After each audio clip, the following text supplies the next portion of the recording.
Hello everyone, welcome to the new video.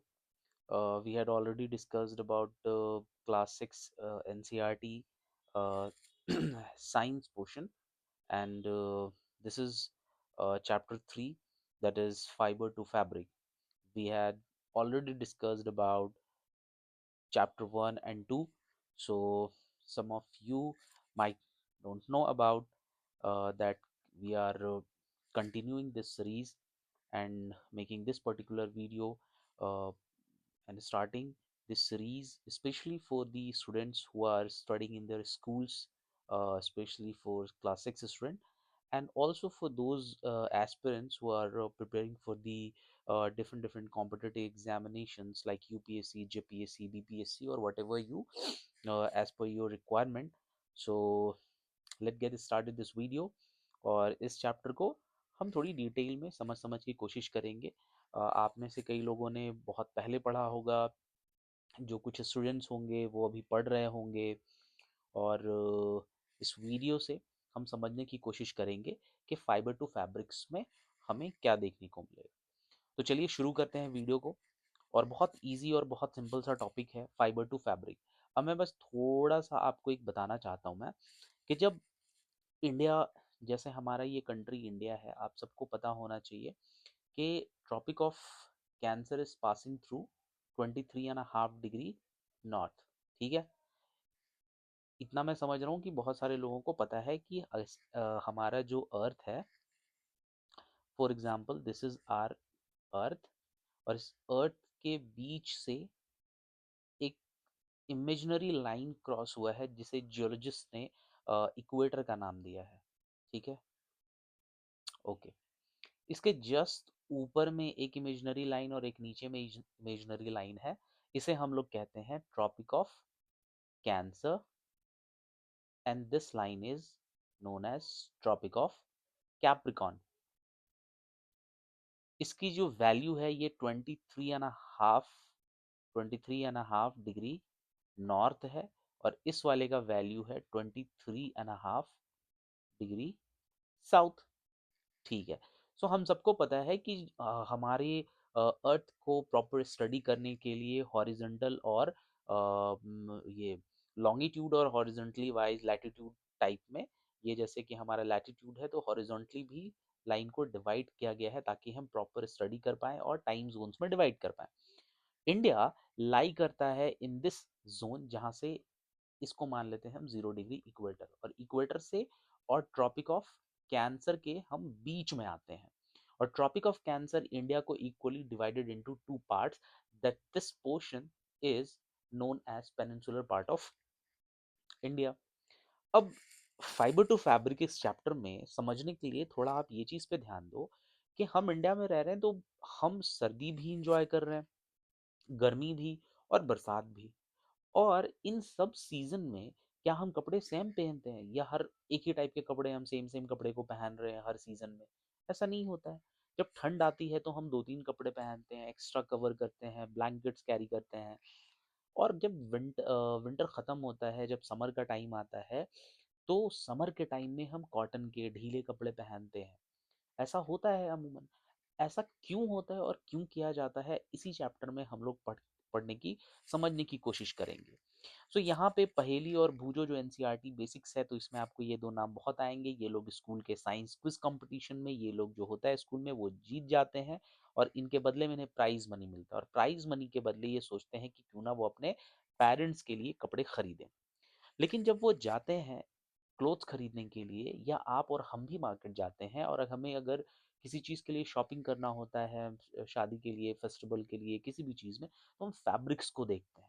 हम देखते हैं कि ये एक ही तरह के कपड़े हम बहुत मल्टीपल टाइप में देखते हैं। वाइट कलर का ही आ रहा है तो उसमें टेक्सचर है, उसमें किस तरीके के पैटर्न्स बने हुए हैं, different different kinds of.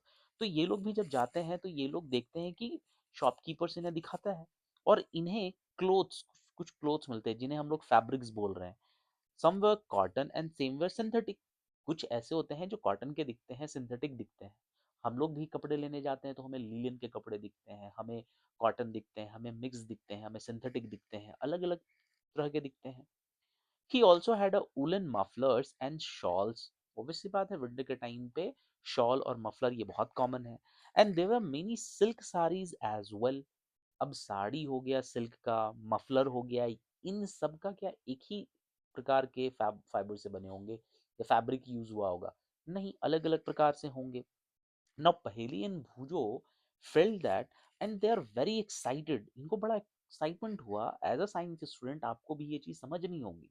Now in the new NCERT जो अभी न्यू एजुकेशन पॉलिसी के बाद जो बना है और 2025 से शुरू हुआ है, ये जो हम पढ़ रहे हैं ये वाला तो हम लोग ओल्ड एनसीईआरटी से पढ़ रहे हैं, बट न्यू एनसीईआरटी फोकस करती है आपको क्यूरियस बनाने की तरफ, कि स्टूडेंट को जो होना चाहिए वो क्यूरियोसिटी से भरा हुआ होना चाहिए, उसे सवाल करने आना चाहिए।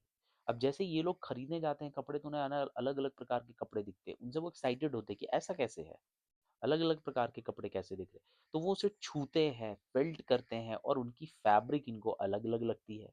फाइनली वो लोग क्या करते हैं, उलन मफलर और कॉटन की साड़ी लेते हैं। ठीक है। After the visit to the cloth shop, Paheli Boojho begin to notice various fabric with their surrounding. जब वो शॉप पे जाते हैं तो अलग अलग प्रकार के फैब्रिक्स उन्हें देखने को मिलता है, जैसे कि बेडशीट, ब्लैंकेट। और जैसे हमारे साथ भी होता है, जब हम जाते हैं दुकान में लेने के लिए तो अलग अलग प्रकार के हमें देखने को मिलते हैं। ठीक है। Even there school bags and gunny bags were made from some kind of a fabric.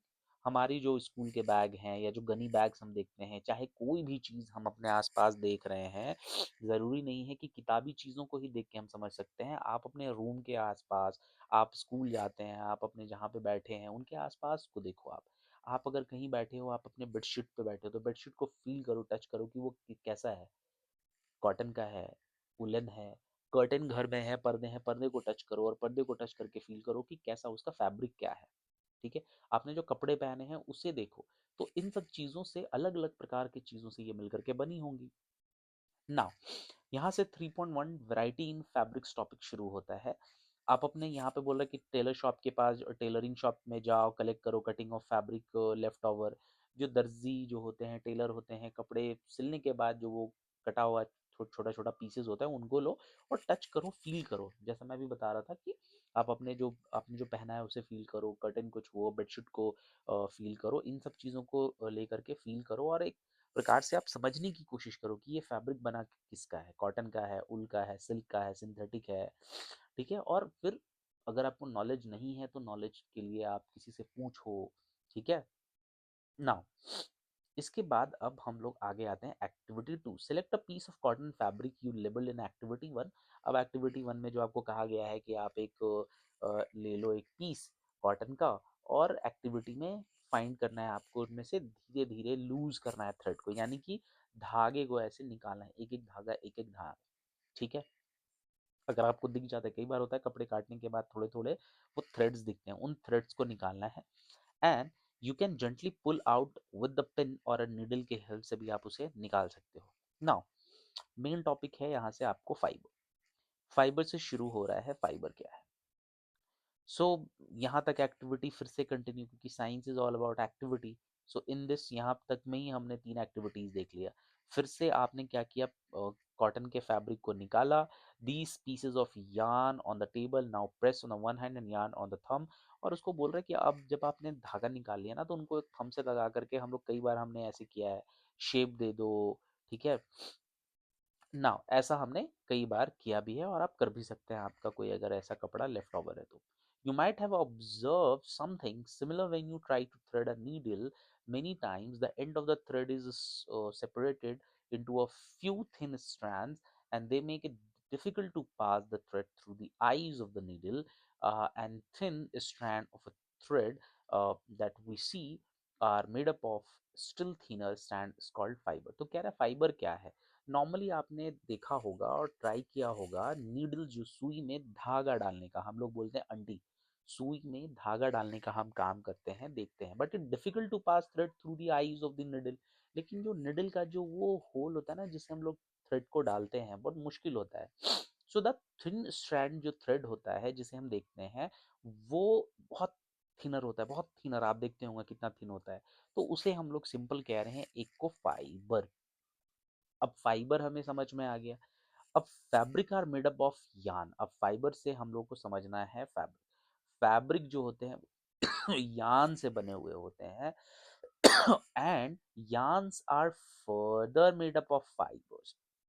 अब वो जो धागे होते हैं वो फर्दर फाइबर से बने हुए होते हैं। अब ये जो फाइबर है ये आ कहाँ से रहा है?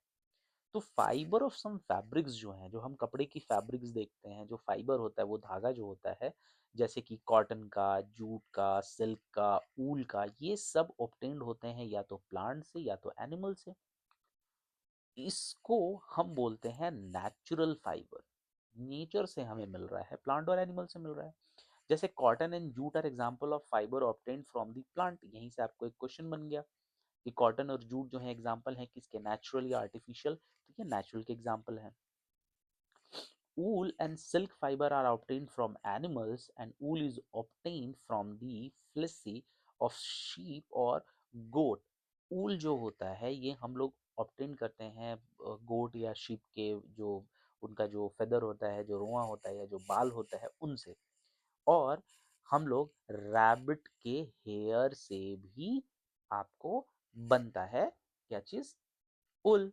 अब यहाँ से एक क्वेश्चन पूछा है जेपीएससी 2024 के प्रीलिम्स के एग्जाम में, और ऑप्शन में रैबिट भी था और आपको गोड भी था, और ये सारी चीज़ें की एग्जाम ऑप्शंस दिए हुए थे, और रैबिट उनमें से एक ऑप्शन में था। तो सोचिए क्लास 6 का जो एनसीईआरटी है उसका ये लाइन कॉपी किया और एग्जाम में आपसे पूछा, और एग्जाम में 2 मार्क्स का वो क्वेश्चन आया जेपीएससी के एग्जाम में। सो आप देखो कि what is the importance of NCERT. NCERT को आप रीड करोगे और बहुत सिस्टमेटिक वे में अगर आप रीड करते हो तो चीज़ें बहुत क्लियर होंगी, और आपके एग्जाम के पॉइंट ऑफ व्यू से these are very important things. अब चीज़ों को ये है आपके साथ प्रॉब्लम कि हम हर चीज़ को इतना कैसे दिमाग में मेमोराइज करेंगे, और बात भी सही है, but continuous revision is very important. आपने अभी एनसीईआरटी शुरू कर रहे हो, एनसीईआरटी को पढ़ो, क्लास 7 को पढ़ो, 8 को पढ़ो, फिर 1-2 महीने के बाद फिर रिवाइज कर लो। मैं तो बार बार कह रहा हूँ कि अगर आपको एक बार पढ़ लिया, 2 बार पढ़ लिया, और in the also I had already told you about the in the last videos, और मैं हमेशा बोलता ही हूँ कि कोशिश करो खुद के नोट्स बनाने का। खुद के नोट्स को रखो। एक बार अगर तुमने रीड कर लिया एनसीईआरटी, सेकंड टाइम जो इंपॉर्टेंट पॉइंट लग रहा है उसको नोट्स में अपने मेंशन कर लो। और वो भी नहीं हो रहा है तो क्या बोलते हैं, अरिहंत और इन सब की येलो कलर की एक बुक आती है, वो एनसीईआरटी फैक्ट्स से रिलेटेड, लाइनर्स करके भी बोलते हैं उसको, आई डोंट नो, बट आप जाके बुक शॉप पे बोलोगे तो आपको मिल जाएगा। अरिहंत की वो रहती है लाइनर करके, कुछ एनसीईआरटी की नाम है, आपको मिल जाएगा डिटेल। खुद का भी नोट्स बना सकते हो एनसीईआरटी के थ्रू। अपना नोट, जो चीज़ आपको पता है छोड़ दो, और जो चीज़ के बारे में नहीं पता है, एक पेज में एक चैप्टर बन सकता है। एक पेज में, एक पेज मतलब इधर और उधर लेफ्ट राइट वाला नहीं, सिर्फ एक पेज। एक पेज को 2 पेजेस में फोल्ड कर दो, ठीक है? पेज को फोल्ड करो और एक, ऐसे क्या करोगे, 2 लाइन बन जाएगा आपको उसमें। आराम से आप एक पेज में आराम से बना सकते हो। चाहते हो और छोटा करना तो और भी कम कर सकते हो। एक पेज में 2 चैप्टर का नोट्स बना लो, ठीक है? तो उसे बार बार रिवाइज करना, और हैंड राइटिंग छोटा छोटा रखो ताकि चीज़ें आपको समझ में आना चाहिए। आपका नोट्स आपको समझ में आए, किसी और को समझ में आए हमें इससे क्या फ़र्क पड़ता है। आपको सिर्फ समझ में आना चाहिए, क्योंकि आपको क्वालिफाई करना है। आपका नोट्स कोई और ना पढ़े, ठीक है? बाकी अपनी टेक्निक शेयर कर दो कि हाँ मैं इस तरीके से पढ़ता हूँ। ज़रूरी नहीं कि अपना नोट्स ही बांटते चलो आप हर जगह, ठीक है? तो तरीका आपको खुद को अपना बनाना होगा, अपनी स्ट्रैटेजी आपको खुद से डेवलप करनी होगी। सो silk fibre is drawn from the cocoon of silk worm. अब सिल्क वॉर्म से सिल्क को लिया जाता है, ये सबको पता है, बचपन से सबको पता चल जाता है। बट ये रैबिट वाला आप सबने कभी ना कभी एनसीईआरटी पढ़ी होगी, बट एग्जाम में पूछ लिया और बहुत लोगों ने आंसर नहीं किया उसके पीछे जस्ट बिकॉज रिवीजन आपने नहीं किया है। Now for thousands of years, natural fibers were the only ones available for making fabrics. अब सदियों से हम लोग नेचुरल तरीके से ही हम लोग फैब्रिक्स का यूज कर रहे थे, बट टेक्नोलॉजी का एडवांसमेंट हुआ, केमिकल्स बनने लगे, ठीक है? जैसे जैसे इंडस्ट्रियल रिवोल्यूशन आया, इंडस्ट्रियल रिवोल्यूशन के बाद हम देखते हैं सिंथेटिक फाइबर में इंक्रीज होना।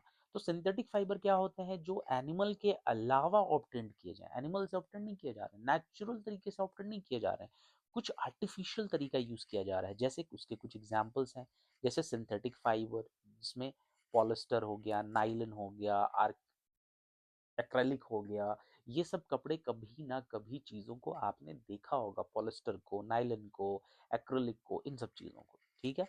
नाउ अब दो चीज़ हमने पढ़ा, एक नेचुरल पढ़ा, एक सिंथेटिक या आर्टिफिशियल पढ़ा। अब हम लोग डिटेल में समझते हैं सम प्लांट फाइबर्स के बारे में, जिनमें से सबसे पहला एग्जांपल है कॉटन। तो आपको यहाँ पे खुद से होमवर्क में क्या करना है कि कॉटन, ठीक है, समझ में आ गया कॉटन। कॉटन कौन से सॉइल में होता है, कौन सा सॉइल इनके लिए बेस्ट होता है, ठीक है, जैसे ब्लैक सॉइल रेगुर में होता है। अब कॉटन अगर हो रहा है तो इंडिया के ये कौन से रीजन में सबसे बेस्ट हो रहा है, ठीक है, बता देता हूँ मैं, गुजरात और महाराष्ट्र वाला रीजन होता है, ये वाला रीजन में सबसे ज़्यादा होता है। अब कॉटन को प्लांटेशन के लिए कितना पीरियड चाहिए, टाइम क्या है, कितना वाटर चाहिए, ये अलग अलग चीज़ें हैं, ये खुद से करना पड़ेगा क्योंकि एग्जाम में cotton is very important topic. Now you have ever made wicks of oil or lamps and used for making these wicks, and cotton wool is also used for filling mattresses, क्विड्स और pillows. आपने cotton को हर जगह पर देखा होगा, आपका जो तकिया है, पिलो है, मैट्रेसेस है, इन सब चीज़ों में आपको कॉटन यूज होते देखने को मिलता है। Some cotton wool pull it apart and look at its edges. What you do observe the small thin strand that you are see are made up of cotton fibers. तो कह रहा है simple चीज, जो चीज आप देखते हो नॉर्मली कॉटन जो यूज हुआ है उनके थ्रेड्स को देखो और आप समझ पाओगे कि ये सब कॉटन फाइबर्स से बने हुए हैं। कॉटन वुल कम फ्रॉम कहाँ से आ रहा है, फील्ड से आ रहा है, ऑब्वियस सी बात है। Plant usually grows at a places having black soil and warm climate. Wet climate करके ऑप्शन अगर आपसे पूछ देगा cotton grow on black soil and cold climate, तो कोल्ड नहीं, यहाँ पे तो वार्म क्लाइमेट लिखा है, या फिर पूछ देगा ब्लैक सॉइल की जगह रेड सॉइल, लेटराइट सॉइल। तो कंफ्यूजन के लिए ध्यान रखना है कि क्वेश्चंस कहीं से भी फ्रेम कर सकते हैं अपोजिट और कुछ भी वो बना के एग्जाम में आपको कंफ्यूज करने के लिए। Can you name some states of the country that cotton grows, कहाँ पर होता है, मैंने ऑलरेडी आपको बताया, ठीक है। Now, the cotton balls are about in the size of lemon. Cotton की जो खेती होती है उनके जो बॉल्स होते हैं वो नॉर्मली लेमन के साइज, जो नींबू के होते हैं उनके साइज के होते हैं, और जब वो मेच्योर होते हैं तो वो फट जाते हैं, और फटने के बाद वो ओपन हो जाते हैं एंड फिर आपको वो इस तरीके से आपको देखने को मिलेंगे, ये जो आपको दिख रहा है field of a cotton plant. Now have you ever seen a cotton field that is ready for picking? It looks like a field. अब नॉर्मली कॉटन का फील्ड नॉर्मली रेडी होता है, और इसको गिनिंग ऑफ कॉटन के लिए इस तरीके से लोग यूज करते हैं, और जिसे हम लोग कॉम्बिंग भी बोलते हैं, कॉम्बिंग के लिए गिनिंग का यूज किया जाता है कॉटन को, और फिर कॉटन को एक्सट्रैक्ट किया जाता है, निकाला जाता है, ठीक है। और आगे का फिर प्रोसेस जो है हम लोग बाद में देखेंगे, इट्स अ डिफरेंट पार्ट। ना जूट के बारे में देखते हैं। Jute fibre is obtained from stem of the jute plant. एक जूट प्लांट के स्टेम से यूज किया जाता है। अब पहले वाले पार्ट में मैंने ऑलरेडी बता दिया है प्लांट का पार्ट के बारे में, ठीक है। So during the rainy season in India jute is mainly grown in West Bengal, Bihar and Assam. India में जूट जो है इस जो ग्रो किया जाता है कहाँ पर, वेस्ट बंगाल में, बिहार में और आसाम में। वेस्ट बंगाल में भी इंडिया का ये वाला जो पार्ट था जो कि बांग्लादेश में चला गया, तो याद रखोगे इंडिया का कौन सा पार्ट, नॉर्थ, साउथ, वेस्ट और ईस्ट, ईस्टर्न पार्ट याद रखोगे, यहाँ से जूट का ज्यादा आपको प्लांटेशन देखने को मिलेगा। And jute plant is normally harvested when it is at a flowering stage, और जब ये हार्वेस्ट कब होता है, जब ये फ्लावरिंग के स्टेज पे होता है तभी हो जाता है। And the stem of the harvested plant is immersed from the water for the few days and stem rot and fiber are separately by hand। और ये सारी चीजें बता रहा है कि जूट का जो तरीका है निकालने का वो स्टेम का यूज किया जाता है, और स्टेम रॉड होता है, the stem rod and fibre are separated by hand, और ये सब हैंड पिकिंग यानी मैनुअली ये सारी चीजें की जाती हैं। Fabrics, to make fabric in fibres को फर्स्ट कन्वर्टेड इनटू यार्न, इनको यार्न यानी कि थ्रेड इस तरीके से कन्वर्ट किया जाता है धागे के तौर पर। एंड कैसे किया जाएगा धागे के तौर पे यार्न कैसे बनाया जाएगा उसका तरीका है कि स्पिनिंग कॉटन यार्न। अब पुराने ज़माने में गांधी जी को आपने देखा होगा चरखा चलाते हुए, ये तरीका था कैसे धागे बनाने का, to convert it into the yarns. ना ये एक्टिविटी दिया हुआ है और इस एक्टिविटी में यहाँ पे स्पिनिंग के लिए दिया हुआ है। Spinning is a very important process. जो समझते हैं, hold some cotton wool in your hand and pinch some of the cotton between the thumb and forefinger the other. मतलब बोल रहा है कि एक को थंब में पकड़ लो और एक को ऐसे ऐसे से रब करना है। जैसे यहाँ पे एक आदमी ऐसे करके दिखा रहा है, इसी तरीके से आपको करना है, ट्विस्ट करना है। Are you able to make a yarn? और वैसे ही आपको थ्रेड एक बन जाएगा। The process of making yarn from fibre is called spinning. This portion spinning के बारे में एग्जाम में पूछ देगा, what is spinning. So the process of making yarn, धागा बनाने के प्रोसेस को, उसकी विधि को, जो फाइबर्स जो होते हैं उसको हम लोग स्पिनिंग बोलते हैं। In this process fibre from the mass of cotton wool are drawn out, twisted and the bring fibre together to form a yarn. अब सिंपल सा चीज है, जो कॉटन हमने रॉ लिया था उसको धागे में तब्दील कर देना, बदल देना, यही को स्पिनिंग हम लोग कहते हैं। यूज ऑफ चरखा was popularised bye Mahatma Gandhi. फिर से यहाँ पे अगेन क्वेश्चंस बन सकते हैं कि महात्मा गांधी के जगह पर जवाहरलाल नेहरू हो जाएगा, सुभाष चंद्र बोस हो जाएगा, कुछ भी हो जाएगा। So make sure Mahatma Gandhi ने इसको फेमस किया था इंडिपेंडेंस मूवमेंट के टाइम पर। And he encourage people to wear clothes made from homespun yarn. जो घर में ये खुद से बना करके थ्रेड से कपड़े बनाते थे उनको हम लोग बोलते थे खादी। एंड शन important clothes made in mills of Britain. और ब्रिटेन के मिल्स में जो बना होते थे उसको हम लोग SHUN शन बोलते थे। The popularise and promote khadi. तो खादी को प्रमोट किया गया, ज्यादा से ज्यादा नेशनल मूवमेंट का पार्ट इसे बनाया गया। और government of India constituted a body called khadi and village industry commission इन 1956। अब महात्मा गांधी के द्वारा चलाए गए इस मूवमेंट में, जिसमें खुद से होममेड, जिसमें आत्मनिर्भरता की बात कही जाती है, गवर्नमेंट ने 1956 में अलग से ही एक बॉडी को कॉन्स्टिट्यूट कर दिया जिसका नाम था khadi and village industries commission. अगर आप झारखंड में हैं, झारखंड से रिलेटेड होते हैं, यहाँ पे झार क्राफ्ट बहुत फेमस है। अब यहाँ पे झारखंड से रिलेटेड हैंडीक्राफ्ट जो भी चीजें होती है वो वहाँ पे सेल की जाती है। Spinning of yarn on a large scale is done with the help of a spinning machine, जिसको हम लोग नॉर्मली देखते हैं स्पिनिंग मशीन को ऐसे करके यूज किया जाता है। नाउ अब यान तो हो गया, धागे बन गया, अब धागे से फैब्रिक भी बनाया जाएगा। तो फैब्रिक के लिए उसको अलग अलग पैटर्न में स्टिच किया जाता है। तो उसके लिए सबसे इंपॉर्टेंट टेक्निक होती है वीविंग। वीविंग क्या है? The process of arranging two sets of yarn together to make fabric is called weaving. I hope कि यहाँ से क्लियर है। आपने धागा ले लिया, धागा लेने के बाद उसको आपको पैटर्न में लगाना है। अब आपको ये पैटर्न यहाँ से यहाँ लाना है, यहाँ से यहाँ कैसे लेके जाना है वो आपके ऊपर डिपेंड करता है। तो वीविंग एक तरीका होगा जिसको हम लोग बुनना बोलते हैं, बिनाई का काम बोलते हैं, ठीक है। नाउ यहाँ पे आप देख लो, यहाँ पे ये तरीका है आपको बिनने का, बिनाई करने का। ये भी एक निटिंग तरीका था। तो हम लोग आगे आ रहे हैं कि कैसे कैसे ये चीज़ें हाथ से पहले होती थी, बट अब तो खैर मॉडर्नाइज हो गया है। अब मैनुअल कोई काम नहीं होता है, अब मशीन के थ्रू बहुत सारे काम होते हैं। But still India Indus valley civilisation के टाइम से कॉटन का यूज़ कर रहा है। तो उस टाइम से लेकर के, जो कि अभी से 2500 3,000 साल पहले की बात है, तो तब भी लोग मैनुअली करते थे और अभी भी बहुत जगह पर मैनुअली किया जाता है। आप अपने लोकल एरियाज में देख लोगे, अभी भी लोग आते हैं और आपके नेबर में या कहीं ना कहीं अगर कोई ऐसी इंडस्ट्रीज है तो वहाँ पे ज़रूर काम होता है मैनुअली। अब नॉर्मली आपको यहाँ पे एक एक्टिविटी दे दिया गया है और in this activity you should follow these steps, और आप फिर आप इस तरीके से वीविंग विद पेपर स्ट्रिप कर सकते हो। Now, in a similar manner, two sets of yarn are woven to make a fabric, and the yarn are much thinner and our paper strips. और इस वाले को हम लोग जब नॉर्मली इस तरीके से हम जब वीव कर देते हैं, जब वीव डन हो जाता है वीविंग, तो हम लोग उसको लूम बोल देते हैं। क्या बोलते हैं? लूम बोलते हैं। नाउ लूम के बाद एक टॉपिक आता है निटिंग का। निटिंग क्या है? Have you ever noticed how sweaters are knitting? कैसे उसको निट किया जाता है, कैसे बनाया जाता है, पीसेस ऑफ फैब्रिक्स को अलग अलग तरीके से करके पैटर्न्स के तौर पर यूज किया जाता है।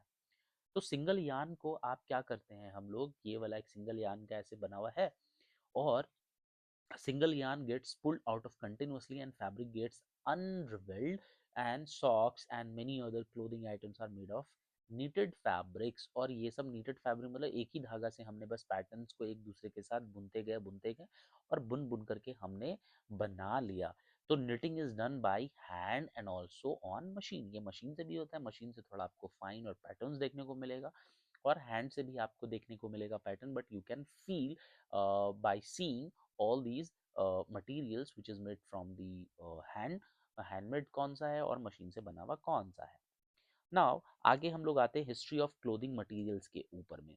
हिस्ट्री ऑफ क्लोथिंग मटेरियल में have you ever wondered what material people use in ancient times में लोग कैसे कपड़े पहनते थे, ठीक है। And the people use bark and big leaves, पुराने जमाने की बात बता रहे हैं, जैसे आदि मानव और उनसे भी पहले के लोग पत्तियां वगैरह ये सब पहनते थे। एनिमल्स ट्रीज स्किन्स का भी यूज करते थे लोग, फर का भी यूज करते थे to cover themselves. People after begin settle in the agriculture community, but लोग जैसे जैसे शुरुआत में ये क्या बोलते हैं आदिमानव थे, फिर धीरे धीरे वो सेटल होने लगे, एक जगह पे रहने लगे, एग्रीकल्चर जब कर रहे थे तो एग्रीकल्चर के लिए जब तक वो कल्टीवेशन नहीं करेंगे एक ही जगह पे रुकना पड़ता था, तो एग्रीकल्चर कम्युनिटी जब बने वो एक जगह पे रुकने लगे, तो धीरे धीरे उन्होंने एग्रीकल्चर से वक्त निकाल करके लोगों ने कुछ अपने स्किल्स के ऊपर में काम करना शुरू किया। So they learn to weave twigs and grass into mats and the basket. अभी भी आप देखते हो ये जो टोकरी और ये जो आपको सूप वगैरह ये सारी चीजें अभी लोकल मार्केट्स में मिलती है, ये वही अभी पुराने तरीके से चले आ रहे तरीके और अभी भी ये किए जा रहे हैं, ठीक है। These are were woven into the fabric, and the early Indians wore fabric and made up of the cotton that grew in the region near to the Ganga river. Ganga और गंगा नदी के आसपास में, क्योंकि रिवर जहाँ पे होगी सिविलाइजेशन वहाँ पे डेवलप होता है। As you already know, Indus valley civilisation, Harappa civilisation, ये रिवर्स के किनारे बहुत इंपॉर्टेंट है, जैसे कि आपको रावी एंड इंडस। तो गंगा नदी के भी किनारे आसपास में जो चीज़ें धीरे धीरे रीजन जब ग्रो हुआ, तो people use to wear all these kind of clothes by making clothes, or they learn to make the clothes from their own hands. So it is also a plant that gives natural fiber. In ancient Egypt, Egypt में cotton as well as flax were cultivated near the river Nile and were used for making fabric। तो कह रहे कि ancient Egypt में भी ये चीज किया जाता था। It is it those in those days stitching were not known, so people simply drap the fabric around a different part of their body, and many different ways of draping fabric were used. With the inventions of the sewing needle, people started stitching fabric to make clothes। तो शुरू के time में कपड़े बन गए, but stitch करना नहीं आता था, तो वो बस कपड़े को लपेट लेना होता था। बट धीरे धीरे जैसे निडल्स वगैरह और टेक्नोलॉजी आई, लोगों को स्किल डेवलप हुआ, तो फिर वो कपड़े सिलने लगे, स्टिच करने लगे और एक साथ मिला करके अलग अलग वेरिएशन यूज करने लगे, और वेरिएशन के साथ इन्वेंशन हुआ। But it is not amazing that even today sari, dhoti, lungi और turban used as an unstitched piece of fabric. Sari भी जो होता है वो अनस्टिच होता है, लंबा सा आप देखोगे, उसको भी लोग नॉर्मली बस लपेट करके पहनते हैं, धोती को भी लपेटते हैं, वो स्टिच वगैरह नहीं होता। हाँ, हालांकि आज के टाइम पे मॉडर्न साड़ी भी ऐसा आ गया कि बस आप उसको सिर्फ पहन लो, नॉर्मली हो गया। धोती भी है, रेडीमेड आ गया है, स्टिच किया हुआ है। बट पुराने ज़माने की बहुत सारी चीज़ अभी भी कंटिन्यू है, साड़ी, धोती, टर्बन जो पंजाबीज पहनते हैं, हालांकि रेडीमेड वो भी आने लगा है, बट अभी भी लोग कंटिन्यूअसली फॉलो करते हैं। Just as there is a large variety in the food eaten in all over our country, a large variety exist also in fabrics and clothing. जिस प्रकार से हमारा कंट्री बहुत फेमस है कि जगह जगह पर आप नॉर्थ टू साउथ इंडिया आओगे तो आपको खाने में बदलाव, चीज़ें, वैरायटी ऑफ चीज़ें देखने को मिलेगी, फूड आइटम, वैसे ही पहनावे के भी मामले में कल्चर आपको मिलेगा। आपको एक नॉर्थ इंडिया का, चाहे मुस्लिम हो, क्रिश्चियन हो, पंजाबी, कोई भी हो, इनका जो पहनने का तरीका होगा, स्टाइल होगा, वो सिमिलर होगा as compare to the South Indian. South Indian का कोई मुस्लिम हो या हिंदू हो, उनका पहनने का जो तरीका है वो बहुत सिमिलर होगा एक दूसरे से। आप नहीं बता पाओगे कि कौन हिंदू और कौन मुस्लिम है, क्योंकि उनका कल्चर वहाँ की डाइवर्सिटी को दिखाते हैं। और इंडिया है ही एक तरह से डाइवर्स कंट्री की, हर किलोमीटर्स पे, 100 किलोमीटर पे आपको फूड चेंज मिलेगा, आपको डिफरेंट डिफरेंट क्यूजिन देखने को मिलेगी, लैंग्वेज देखने को मिलेगी, लैंग्वेज में भी डायलेक्ट्स आपको देखने को मिलेंगे। आपको फूड आइटम्स हो गया, डिफरेंट डिफरेंट पैटर्न्स हो गए क्लोथिंग के, तो इन सभी चीज़ों को आप इंडिया में देख सकते हो as a diverse country. So cotton का रोल था, इसको गिन किया गया, गिनिंग के बाद ये फाइबर बना, फाइबर को फिर आपने स्पिनिंग किया और फिर वो यान में तब्दील हुआ। यान से आप या तो उसको निटिंग करो या तो वीविंग करो और फिर आपका एक फैब्रिक बन करके रेडी हो गया। सो आई होप कि इस चैप्टर में कपड़े बनाना बुनना कैसे होता है उसको आपने सीखने की कोशिश की। सो बाकी आपका ये रहा होमवर्क, आप इसको होमवर्क में आपको करना है, क्वेश्चंस को आप देखें, फिल इन द ब्लैंक्स है, बहुत इजी है और बहुत डुएबल क्वेश्चन है, ठीक है। और ये सारी चीज़ें अभी बहुत डुएबल है। इसके बाद हम लोग फिर अब sorting material into groups next chapter को हम लोग आने वाले वीडियो में देखेंगे। तब तक के लिए वीडियो अगर आपको अच्छी लगी